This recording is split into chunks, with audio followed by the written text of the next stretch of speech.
Good day and welcome to another episode of Sunday.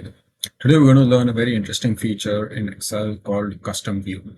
Now you might have come across scenarios or situations where you are working on a report or a data set and you're constantly required to format it or hide columns, filter it out certain elements of it repeatedly.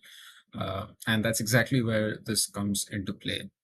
So I have a sample data over here which I'm sharing. And how would you go about finding what the custom view is? So all you have to do is come to the view tab, and there is an option over here called sheet view. Now what you will do is enable the new selection in here, right? And in this case, as an example, I'm going to use a filter, and the filter is going to be for the South region. Okay, and I want it only for Q4, which means I will select October, November, and December in here.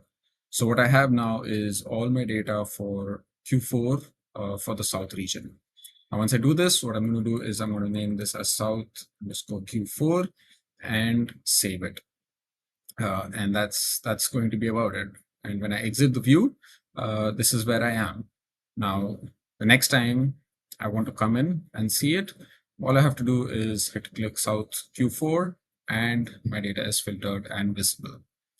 So that's how you go about and do it. You can apply this for hidden columns, rows, other filter applications, etc. as well.